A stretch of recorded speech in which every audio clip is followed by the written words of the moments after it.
बिस्मिल्लाहिर्रहमानिर्रहीम। अस्सलाम वालेकुम दोस्तों, कैसे हैं आप सब। जी दोस्तों, आज नई वीडियो और नए लेसन के साथ आपकी खिदमत में हाजिर हूँ।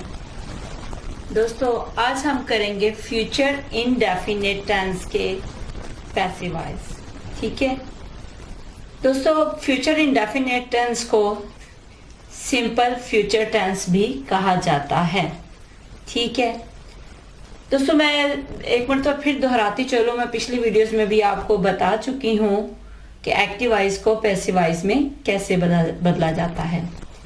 आपने क्या करना है, जो भी कोई सादा जुमला है उसके सब्जेक्ट को, एक्टिव वॉइस के सब्जेक्ट को ऑब्जेक्ट बना देना है और ऑब्जेक्ट को पैसिव वॉइस में सब्जेक्ट बना देना है।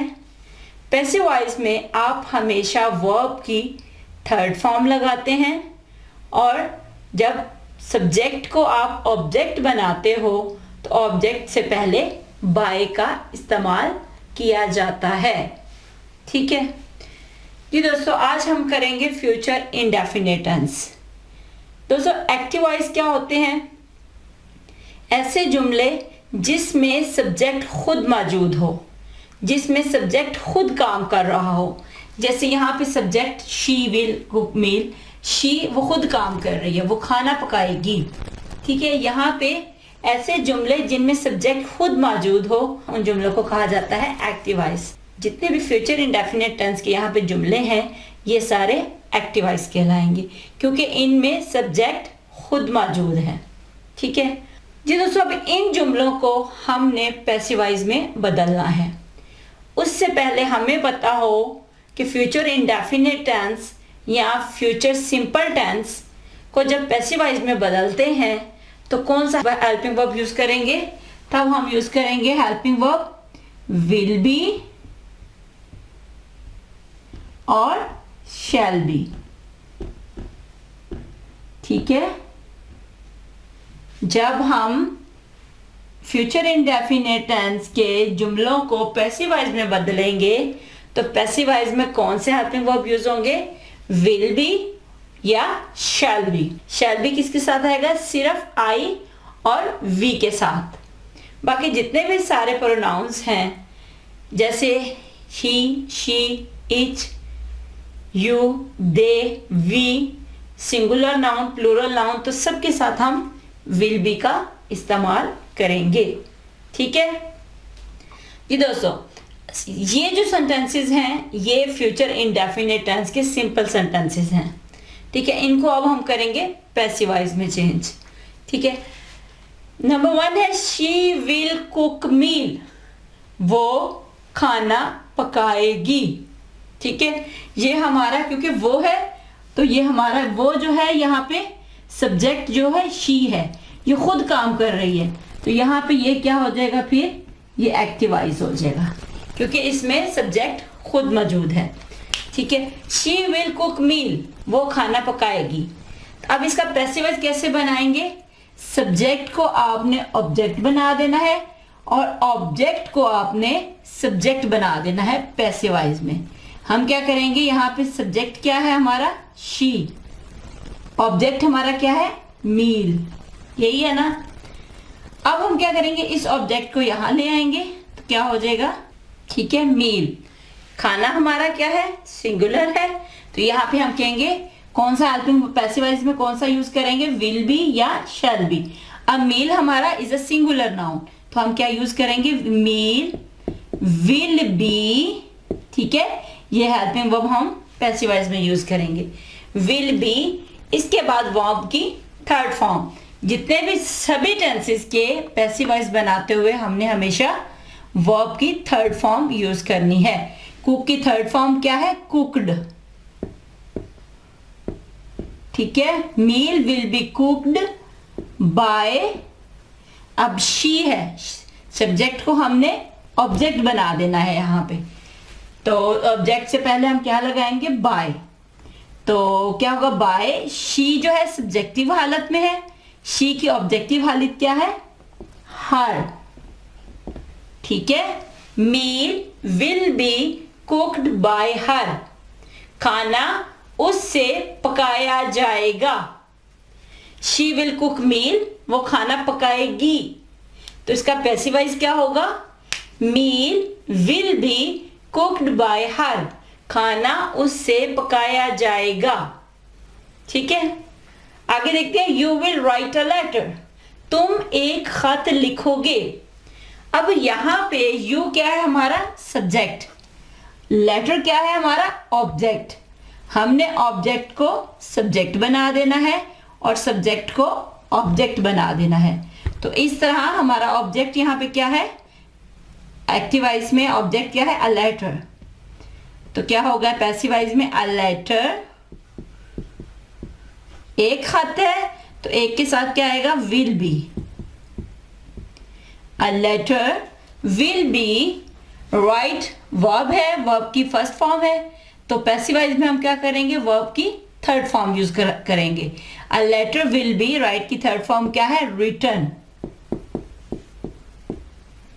ठीक है, a letter will be written, फिर बाय, और यहां पे सब्जेक्ट हमारा क्या है? यू, इसको हम बदलेंगे ऑब्जेक्ट में, तो यू की ऑब्जेक्टिव हालत भी यू ही होती है। ठीक है, a letter will be written by you, you will write a letter, तुम एक खत लिखोगे, तो पैसिव वॉइस क्या होगा? A letter will be written by you, एक खत तुमसे लिखा जाएगा। ठीक है, आगे है I shall clean the kitchen, मैं किचन साफ करूंगी या करूंगा। ठीक है, अब इसका पैसिव वॉइस क्या होगा? द किचन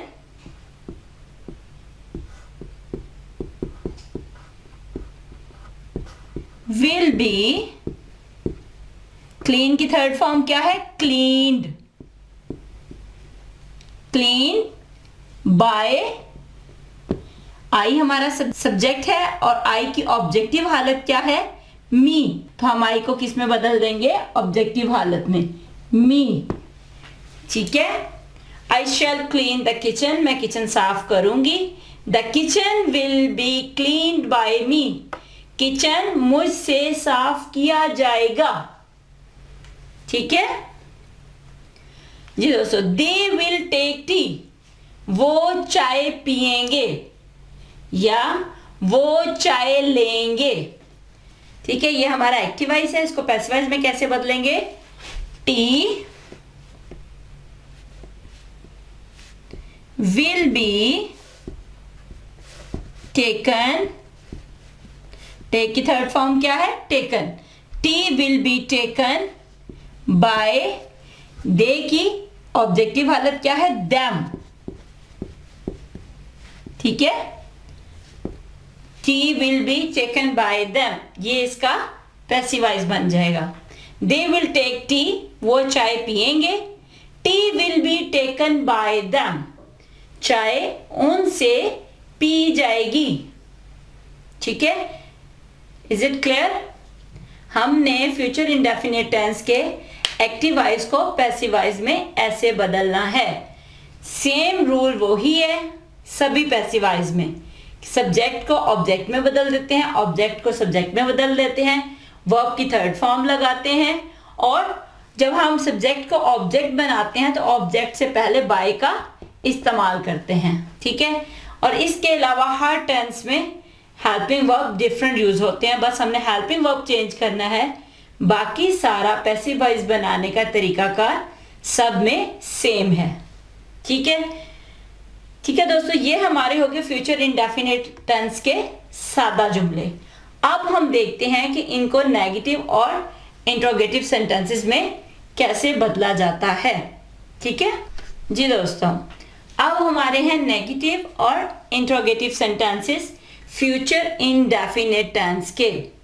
ठीक है दोस्तों, जब हम इसके नेगेटिव सेंटेंसेस को पैसिव वॉइस में बदलेंगे तो वहां पे हेल्पिंग वर्ब यूज होगा वही वाला, विल बी और शैल बी वाला। ठीक है, लेकिन हमने क्या करना है, जो नेगेटिव होगा उसमें हम करेंगे विल नॉट बी। ठीक है, या शैल नॉट बी। ठीक है, नेगेटिव सेंटेंसेस में। अगर वो सवालिया है तो हमने क्या करना है कि विल और शैल को जुमले से बाहर ले आना है। ठीक है, फॉर एग्जाम्पल जैसे है you will not play hockey, ये हमारा हो गया एक्टिव वॉइस क्योंकि इसमें सब्जेक्ट मौजूद है। हम क्या कहें, you will not play hockey, तुम हॉकी नहीं खेलोगे, तो इसका पैसिव वॉइस क्या होगा, हॉकी विल। चूंकि ये अब नेगेटिव है इसलिए इसका पैसिव वॉइस भी नेगेटिव ही बनाना है, तो क्या होगा, हॉकी विल नॉट बी। हम फ्यूचर इंडेफिनिट टेंस में हेल्पिंग वर्ब क्या यूज करना है, हमने विल बी और शैल बी, लेकिन जब उसका नेगेटिव बनाएंगे तो हमने विल और बी के दरमियान में नॉट लगा देना है। ठीक है, hockey will not be played by you की ऑब्जेक्टिव हालत क्या है, यू ही। ठीक है, hockey will not be played by you, you will not play hockey, तुम हॉकी नहीं खेलोगे। Hockey will not be played by you, hockey तुमसे नहीं खेली जाएगी। ठीक है, इसी तरह he will not drive the car, वो कार नहीं चलाएगा, वो कार नहीं ड्राइव करेगा, तो इसका पैसिव वॉइस क्या होगा, द कार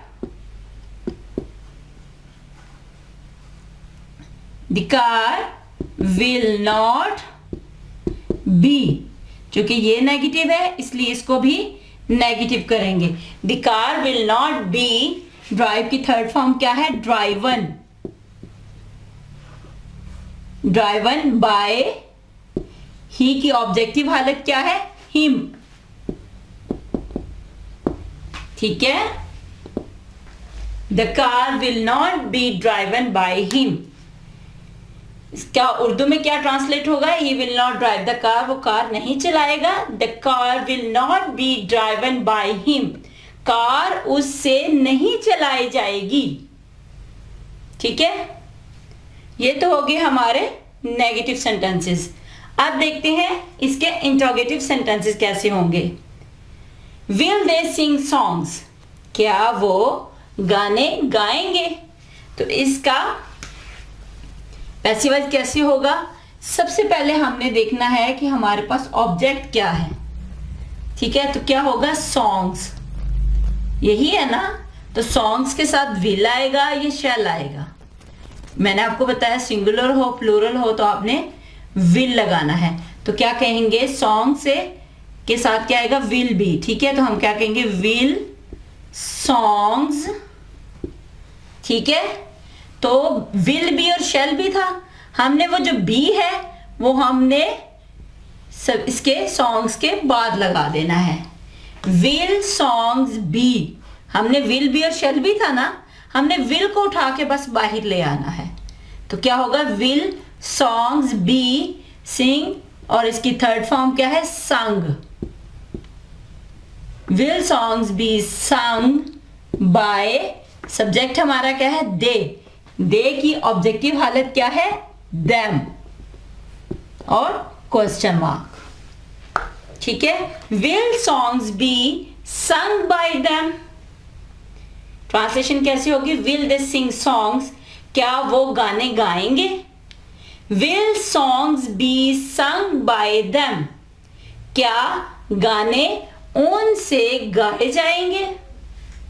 ठीक है, अगर ये हमारा सवालिया है तो पैसिव वॉइस भी सवालिया बनेगा, और जब उसे सवालिया बनाएंगे विल और शैल को उठा के बाहर ले आते हैं।